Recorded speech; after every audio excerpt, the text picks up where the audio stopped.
Hello and welcome to our weekly Parshas Shiur with a commentary of the Alshich.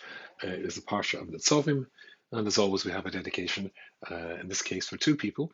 Um, it's Rafael Chaim Ben Tzara, who should have a refuah shlema and a year full of health and free from worries for us and all good things. And the little boy we've been davening for and mentioning and dedicating the shiur for the last few weeks, Orion Chaim Ben Chana Yehudis. He should have a refuah shlema as well. Again, if you want to, as I always say, sponsor the shiur for somebody's refuah or to join in somebody's celebration, to mark a celebration or a yortzeit, then please just send, and I won't tell you, I won't put the thing up this time, the little piece of paper with the email address on it, because I assume you know, I hope you know by now, yy@rabbiyyy.com. That's easy, yy@rabbiyyy.com, and we'll certainly make that happen. And Parshas Netzovim, of course, is just days away from Rosh Hashanah. It is the Parsha just before Rosh Hashanah. As we so often mention, the Parshas and their connection to the time of the year is not coincidental. And you would expect there to be a message which is critically important and thematic to Rosh Hashanah, the Yom HaDin, where the fate of the Jewish people as a whole, and of course that includes us as individuals, our families, our communities, is being settled and set in heaven with a 10-day grace period where we can launch an appeal leading up to Yom Kippur. So, talking of which, I was this morning, of course, as we all know, during the lead up to Rosh Hashanah, we say special things called penitential prayers, slichot, prayers asking Hashem to forgive us and hopefully focusing ourselves on things we've done wrong. So, in what we're asking Him to forgive us for, we're reminding ourselves of our weakness in that regard, and it's a reminder to us to try and do something about that. I was in shul this morning, and the person who was leading the slichos, he was using, I think it was an art scroll slichos, but it seemed when it got to the actual slicha, the piece of the slichos, the whole service, which you repeat after the chazan. For some reason, it wasn't the same version as I had, which threw me a bit, and I couldn't quickly looking from maybe it was the day before, because sometimes different versions have the prayers from one day appearing in a different day. I couldn't find it anywhere, and I thought, well, if I can't find it, I might as well say the one that's here.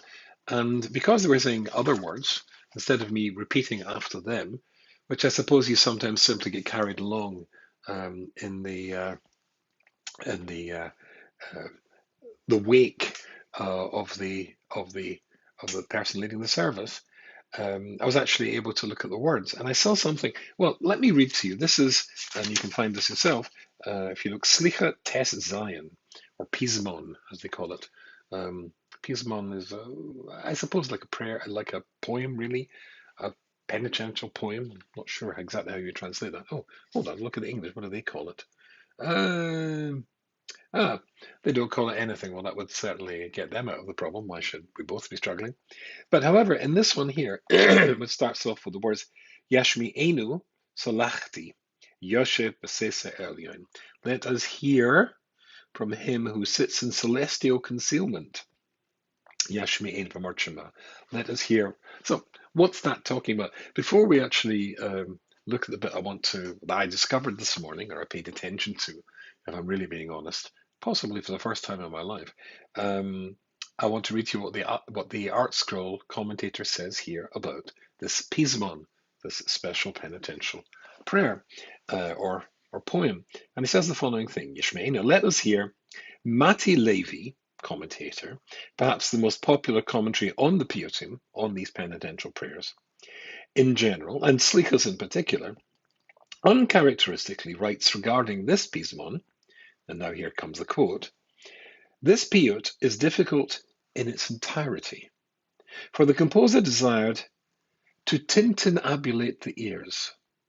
I didn't get a chance to look that word up. I mean, I didn't get a chance to look up the usage to tintinnabulate, turning it into a verb. A tintinnabulation is a ringing, usually a peal of bells. I don't know. I've never come across it used as a verb before. To tintinnabulate, to make your ears ring, to cause a ringing in the ears. I'm not exactly sure what he's saying, but he makes it quite clear that it's not flattering. The piyut is difficult in entirety for the composer designed to tintinnabulate the ears. I'd like to see the original Hebrew. Thus, he sported with the phraseology, language, and stitches of the of the of this poem at almost every word. Due to the pressure and duress of this task, the meaning is so arcane that the commentator has become wearied trying to interpret his riddles. That's quite a condemnation, which is very strange. I'm actually surprised to see that there. Quite a jarring note at a time when we're trying to make sure we don't jar. However, the Matthew Levy certainly says that it's extraordinarily difficult. And so I saw that. That caught my attention. I quickly noticed that as I was saying and trying to interpret the words. Of course, you will all know that the language is always extremely difficult to translate, not because the words are in any way unique. Yeshme'eni, as we said before, simply comes from word Shema, but it's the poetic usage of the words. It's the same lahavdil in any language. When you use words poetically, and often their normal meanings are taken and set in a different framework in order to tintinnabulate, I suppose would be the word. So that would be the obvious example of tintinnabulation if it can be used as a verb. So basically, back to what we were trying to say before, and that is the thing that I actually discovered this morning. So the last stanza of this poem, here it's here. Here's my standard art scroll slickers, and there is the last stanza. If you can see it over there, and it says the following thing. I shall read a little bit of the Hebrew and then go straight to the translation to save us time. Tatzlichi b'mishlochi. Now it's a poem, so I expect it to be poetic in sound and rhythm and musical almost. Indeed, it is. Tatzlichi b'mishlochi. So bring me success. Tatzlichi, from the word tatzliach, matzliach, b'mishlochi, in my mission, what I've been sent to do. Oshiv shluchi dover, so that I can oshiv return to the person who sent me dover with an answer. Oh, sorry, and he says that I may bring those who sent me an answer. Well, okay, same thing, I suppose. Chizakta choik chokakta, you've made strong the law that you declared. Eser v'sholosh kemidubar, the 13 principles of I suppose the 13 principles of faith, or it could be the Yud Gimel Midas, the 13 attributes of God's characteristics that we're supposed to copy. Quickly looking here to what the commentator says, can't actually see that. Okay, either or. It's the next bit that got me excited. Machzikam v'lo rekam. These 13 attributes. So it says attributes in English, so I think it's talking about the Yud Gimel Midas. These 13 attributes will uphold the Jewish people. They weren't said for nothing. The fact that we copy God's behavior, that He's merciful, we should be merciful, etc. That was not given for nothing. Sholachti l'his gabar. You sent me on this mission to become strong. And that's the bit that really got my attention. You sent me here to become strong, or maybe stronger might be the translation. How do they translate it? Okay, differently to me. I have been sent here to use my strength. Leis gaber. Okay. And I have been sent to use my strength, and so may you who forgives all sin, now be merciful to us once again. And that's the last stanza of this particular piyut, which, as I said, is 16. Fine. The thing that got me excited about this and seeing this, and maybe just reading it now, without the context of a story or an experience that occurred to me, it might not quite have the same resonance to you watching or listening to this or reading it perhaps for the first time. But many years ago in England, there was a story. It's a story with not a particularly happy ending. But basically what happened was there was a very sad case of a couple, a rabbi and a rebbetzin, who gave birth to a child very late in life. The mother was not able to look after the child after it had been born. I'm not sure if she was physically incapacitated, psychologically incapacitated, postpartum depression, something like that. And she's certainly an older lady. I think she gave birth in her 50s, this last child. In addition to her incapacity, the child was extraordinarily physically um, afflicted. The child had, and I don't know what the name of the condition is, a condition which meant that the child would stop breathing at a moment's notice. I mentioned this on one of my earlier sharing in our series because my niece, her daughter, her child suffered from Baruch Hashem, a much easier or not as severe form of this condition. But it means, of course, that the child has to be supervised 24/7. If the child stops breathing, apparently just by patting it in the back, they can start the lungs breathing again. But that means constant supervision. And obviously, an older couple, and particularly if the mother was uh, was suffering from whatever the disability was after the birth, then she couldn't look after the child. So social services took the child and gave the child to a non-Jewish family, a Catholic family, to look after. 2 years passed, and when the 2 years passed, the parents were, she was now physically able to look after her child, and of course wanted her child back again. But you can imagine, without much surprise, that the family, the non-Jewish family who had taken this child and had showered it with such attention, such protection, such care, intense care over 2 years, well, as Rabbi Dessler says, the more you give to somebody, the more you come to love them.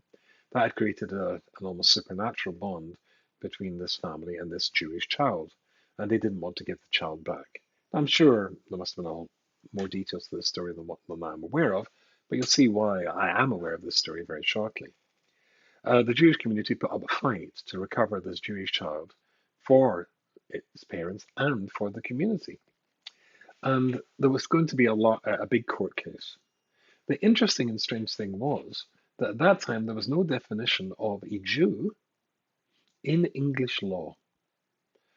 This was going to be critical, or the barristers, that's in case you're American, that's a very senior lawyer type guy or guyette, in the person handling the case felt it was essential that there would be that the court would recognize a definition of the Jewish people, which would as it were take this case not just the parents appealing for the return of the child, but the entire Jewish community appealing for the return of the child.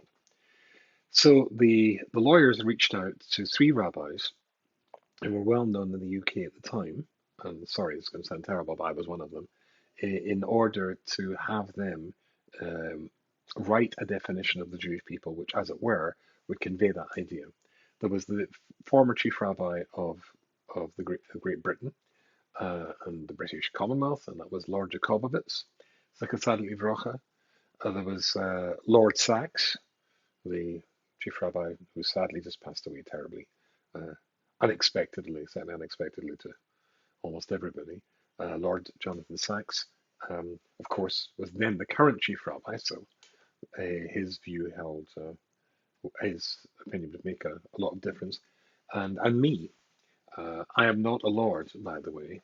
I'm not a great rabbi, famous rabbi, and certainly not one with no intellect that came anywhere near those two other rabbis I mentioned. But because I used to appear regularly on BBC Media, TV, radio, and so on and so forth, then I was well known. So they wanted me to write my definition or my description of or definition of the Jewish people as well to be submitted to the court. Sorry, that sounded a bit long-winded, but anyway, so I did. It struck me that the definition was simpler than this. I gave a little moshel. Sorry, rabbis do that. There was a father who had a son and he sent his son on a mission, and of course that's why there was a resonance with this period here. Sholachti l'izgaber, you sent me on a mission, and I had to use my strength. Or tatzlachini ben mishlochi, make me successful in my mission. So I must have read that, but without maybe this lodged in my subconscious, but without being consciously aware of it. I said, well, there's a father who has a son, and he sends his son on a mission. He, I have actually a family member whose his father used to sell very, very expensive works of art, and sometimes the painting had to be taken to New York to be sold, or vice versa. And one of my family members would have to sit in a plane. There would be a seat, would be in first class, and one of the seats was for this painting. He had to keep it with him at all times. I had to make sure that it was temperature controlled and everything was perfect, to make sure it was guarded properly. So you can imagine a father who sends his son on a mission, something like that. Now, the son has got to go to a place he's never been to before. So the father, who has been to this place, will map out very, very detailed instructions of how this young man is going to be able to get to the place and get to the right, make the right connecting flights, etc., to arrive at the destination, to achieve the mission. And of course, the mission is only successful when he succeeds in returning with the check, or we'll keep the Moshe simple, with a check in his hand. Now, it could be that in the course of this journey, that the father, realizing maybe it was the first time he ever sent his son to do such a thing, so he realizes the son is a little bit wet behind the ears, so he would send other people to escort him, to make sure that he doesn't get into trouble, doesn't make mistakes.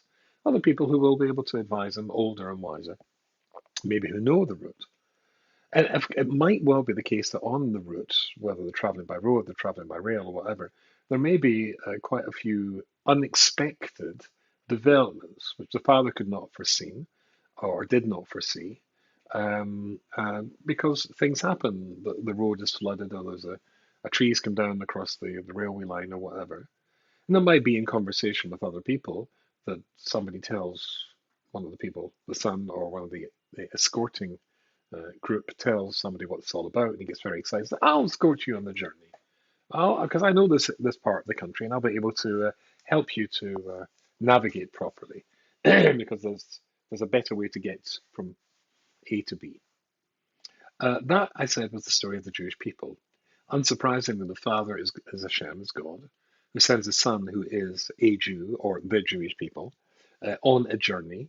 And the journey is only successful if the boy actually fulfills the requirements of the mission and returns successfully.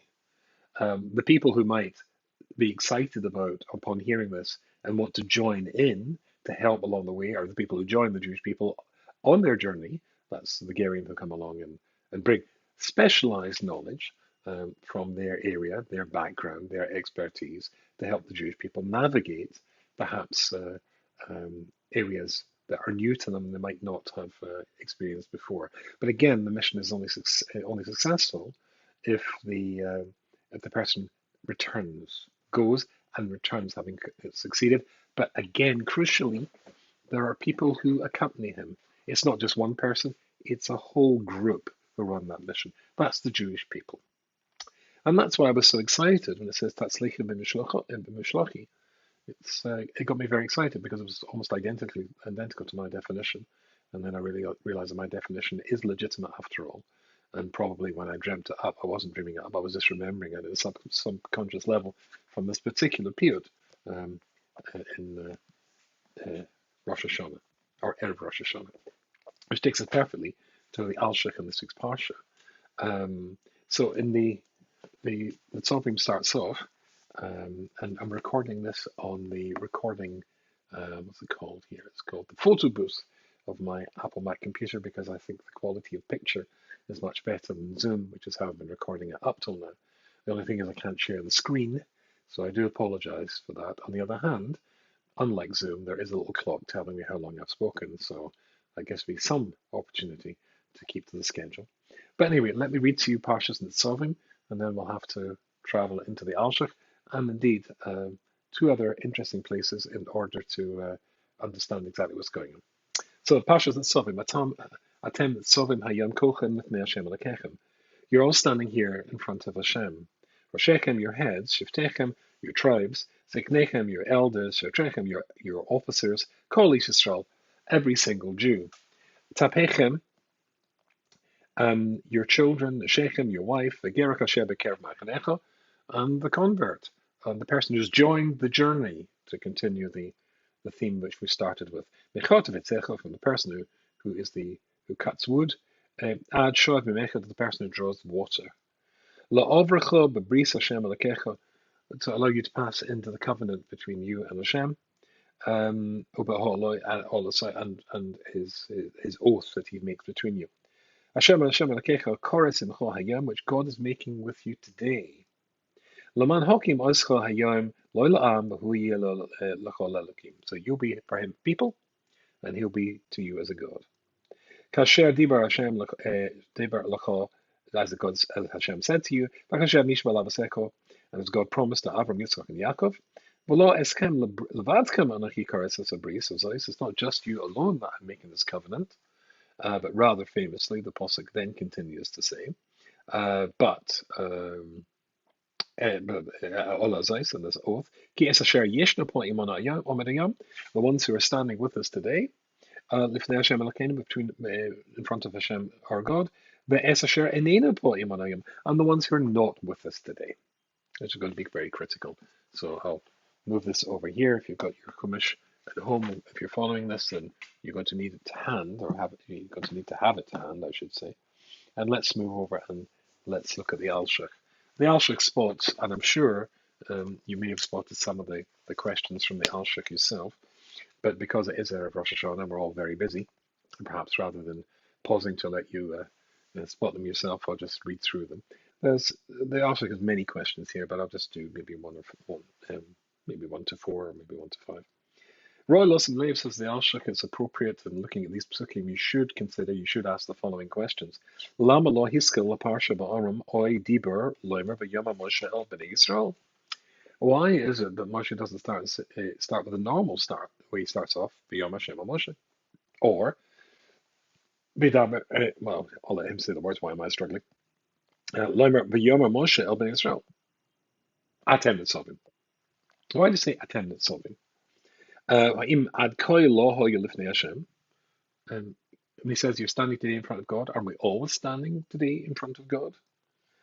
Omro kulchem, you're all of you are standing here. And then having said all of you, it then starts to say, well, I'll read the Hebrew, Roshechem, your heads, and Shiftechem, your tribes, V'zeknechem, and your elders. But if I've said all, or if the Pasuk said you're all standing in front of Hashem, then that includes all of these people. So why does it specify these people? They are included in Kolchem. And it says, Roshechem, Shiftechem, yours, your heads, your tribes, not Roshim, the heads. Why is it Roshechem? And then, Amar Roshechem, yes. Do we need any more? Yeah, I think that'll do us. I'll try to make it a little bit easy. Those are the questions which I think the Alshich says we should consider, and those are the questions of the Alshich that we'll have time to consider. Okay, let's move straight to what the Alshich has to say in this, and he says, Hini, ala sheherona ben shloshav me'ashlishis v'halo, hini b'mamram zal al posek b'sasher enini poem alamed, shekol neshama sh'brishis v'yasham. Rashi says, when it says, as we saw before, not just the ones who are with you today, here standing today, but the ones who are not with us today, Rashi says that means that all the future generations. And this is we're coming to the climax and the finale of Moshe Rabbeinu's life. These are his last parting words to the Jewish people. And again, we would expect them to be laden with significance and important meaning. And indeed, obviously they are. But this is the end of the story. This is the end of Moshe's interaction with the Jewish people. And he says that you're all here today. Rashi says all means the future generations as well. So in this farewell address of Moshe to the Jewish people, you and I, living in 2021, we were there as well for this oath, this reconnection of the Jewish people and Hashem. We were there.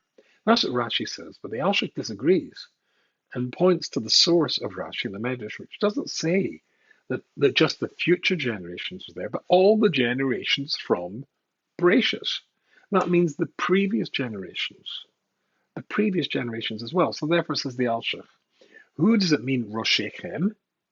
Roshechem means your heads. And who were the heads of the Jewish people? Avram, Yitzchak, and Yaakov. Shiftechem, your tribes, means the heads of the tribes. Reuven, Shimon, Levi, Yehuda, Yisachar, etc.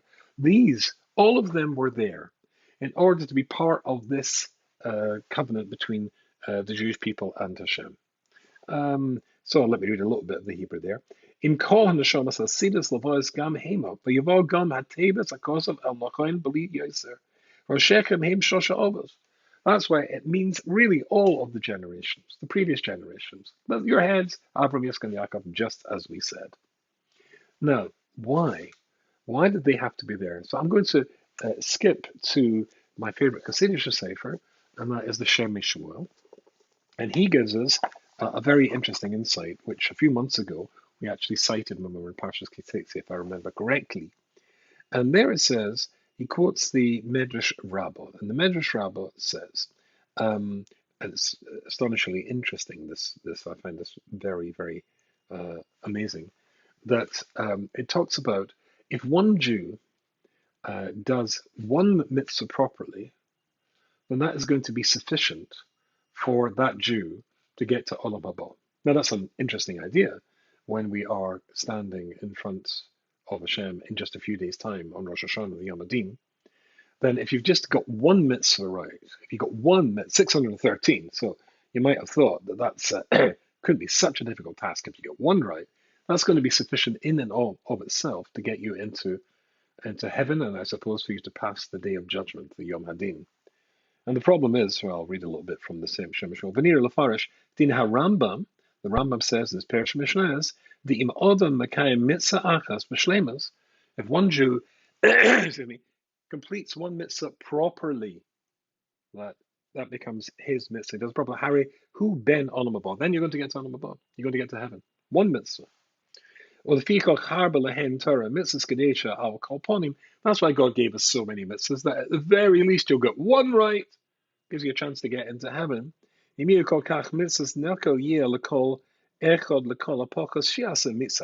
almost said that one person of everybody will be able to get one mitzvah right. And you'll get to heaven. But says the Alshich, says the Shemishol, that's very hard, very difficult. Hello, Reish Mem Ches Mitzvah Say Hein Keneged Avorim Sheba Odom. The 248 do positive mitzvahs in the Torah parallel the 248 parts of the body the way that's classically defined in the Talmud. And the 365, of course, refer to the negative mitzvahs. So you've got the whole entirety of the body there. Therefore, he says, and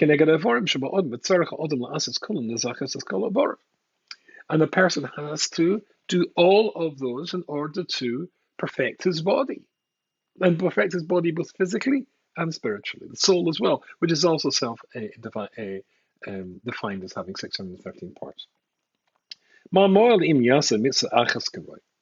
What difference will it make if he does one mitzvah properly? Then you're only perfecting one part of your body, a finger, a little finger. What about all the other parts that are not being perfected by the performance of the mitzvah? Because the performance of the mitzvah does perfect that aspect of your physical being and certainly your spiritual being as well. So I did one mitzvah, says the Rambam, one mitzvah will get me on the Mabal. What? What about the other 612, 613 mitzvahs that I have not done? Just one mitzvah? So this just sounds strange. So missed it a bit. Because therefore, if you do that, how can that help? How would it help? A very similar question you can ask with regards to Moshe Rabbeinu. Moshe Rabbeinu pleaded desperately. He was so keen to get into Eretz Yisrael in order to do the mitzvahs which were only doable in Eretz Yisrael. Because of Chaim Vital, Kadesh Yisholem B'Kol HaMitzvahs, Ki Bilti Eshel Hashlim Ramach Evori Nevesh Ki Im Al Yidei Tarig Mitzvahs. And the reason he wanted to be there is because he was not be perfect. He had not perfected every aspect of who he was unless he was in the land of Israel. Because then he could do all 613 mitzvahs, and then he'd perfect himself and he'd get into Olam Haba. The suggestion is he's so panicked, if that's the right word, or so concerned, that's why he wants to get in, so that he guarantees and secures for himself the ability to gain entry to Olam Haba. Well, Shemishmol gives an incredibly interesting answer. Ki Yisrael him kuma shalema. The truth of the matter is that the Jewish people are one entity. Remember the story we said before. It's from this. It's from the Slichos and also from my submission to the court. The Jewish people are one group. It's not just one son, the son going on a mission, but it's all the people who accompany him in a generation. You're not just, the Father didn't send just one person to complete that mission. He sent a whole bunch of people. We're one group, one body, called Yisrael, the Ravim Zelazah. Each Jew is connected to every other Jew. And therefore, as a consequence, if we are and see ourselves as being one person, that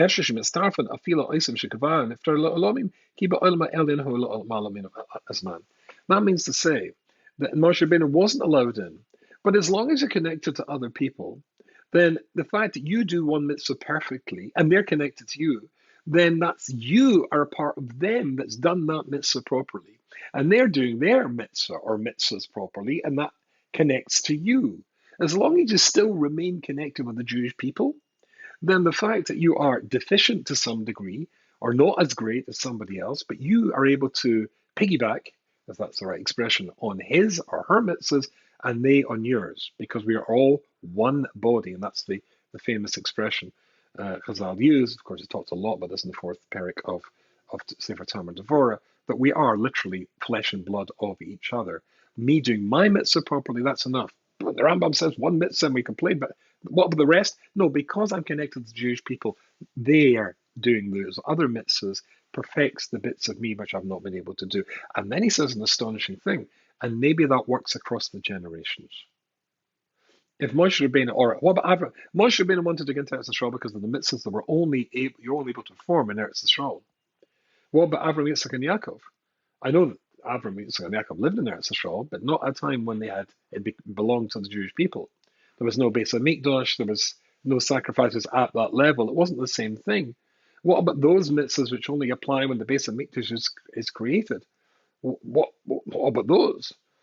And the answer is that by them being connected to us and us being connected to them, we connect them to future generations, or they were connected to their children's future generations. And when they were doing the mitzvahs properly in Eretz Yisrael, they connected to them as well, and they'd be able to do it too.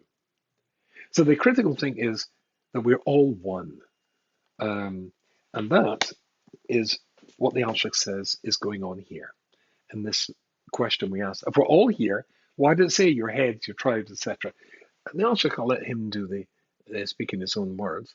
Kini Rashi says, Parshas Matas, ki kol dibar o amir shahaya Moshe Omer Yisrael, hoya cholak kobet, l'nesiyim l'daber bom rishona.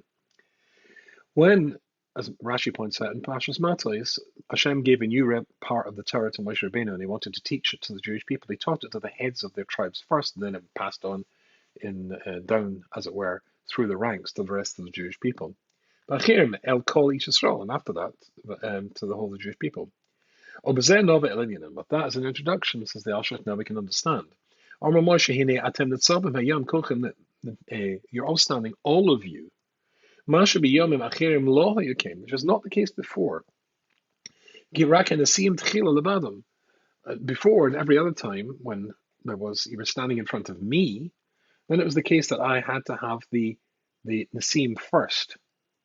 But that's not the case here, because now today you're not standing in front of me, you're standing in front of God. This is this last covenant, this last connection between, this last undertaking promise that between the Jewish people and God is occurring now.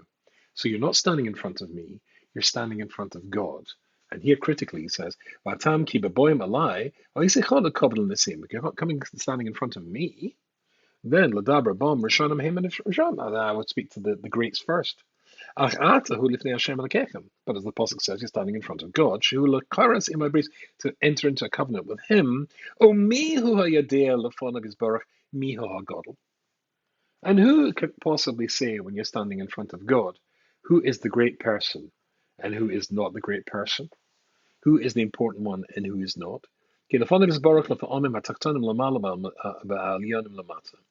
Because when it comes to God, then who's to say who is considered to be the important ones? This is, of course, the Alshich is echoing the words of the Gemara in Bava Basra in Daf Yud Amud Beis, when it talks about a father and a son. I'll read you the story.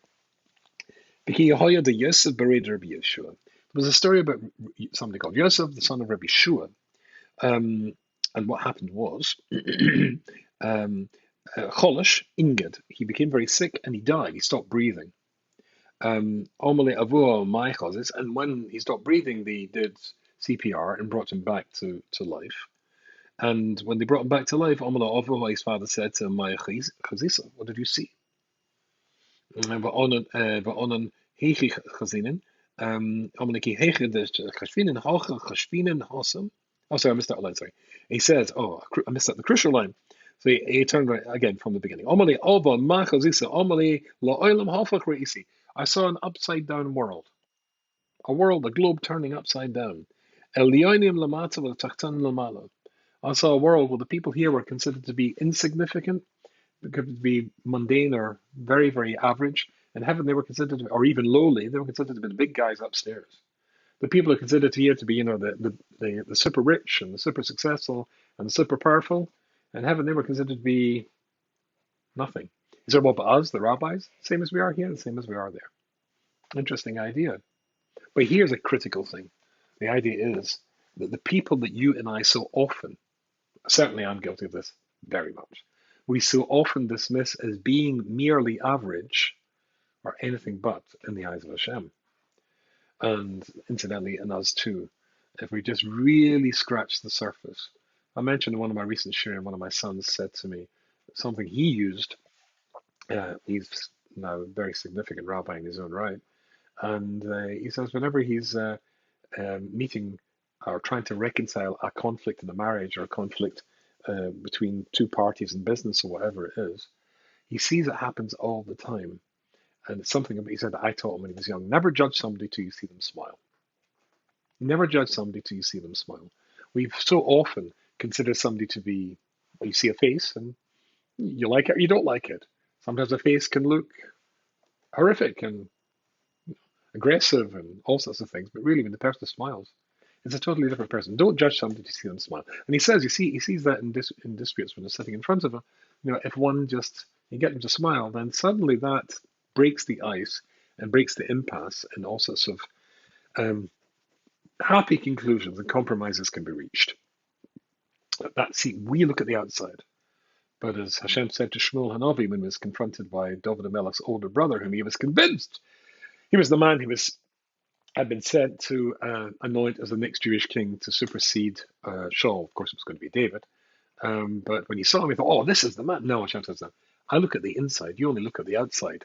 From our outside perspective, we see people we think are powerful, successful, etc. But that might not be how Hashem looks at it. So therefore, that's what it says. That's why it says, you're all standing here, all of you, and you stand in front of Hashem. So it says all of you. We said, but if it says all of you, it has to go into the detail. Doesn't matter. It's saying you're all the components. You're just one in front of Hashem. He makes the judgment. If it wasn't in front of Hashem, I would give seniority. I would give kavod to the people who normal Jewish society demand be given kavod to. But that's not to say in any way that's the way Hashem views it. And as we saw, olam hafach re'isi. I saw an upside down world. Okay. Last little idea, a little bit quick today. And he says,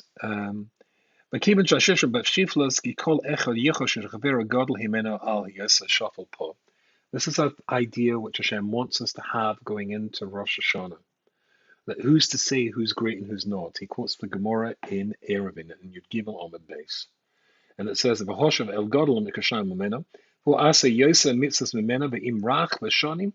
you see somebody who's done more mitzvahs than you,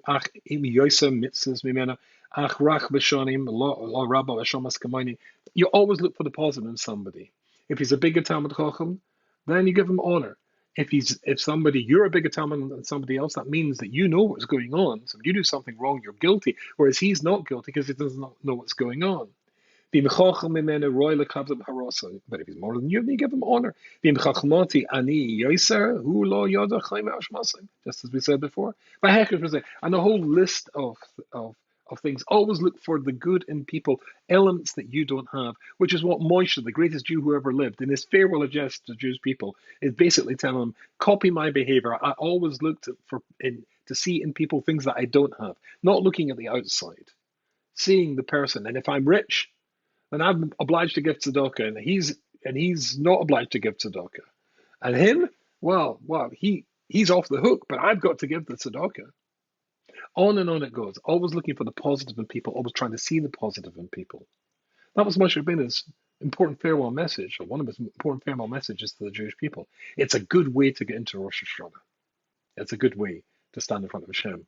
And if you're looking for the good in other people, He will be looking for the good in you. I wish you a Kasibah Sim a year full of blessing, health, wealth, happiness, peace for Klal Yisrael. Nachas from you to Hashem. Refuah for Rafael Chaim ben Sora, and for Uriah Chaim ben Hannah Yehudis, and for all of the Jewish people who need a better year. Have a wonderful, wonderful Shana Tov.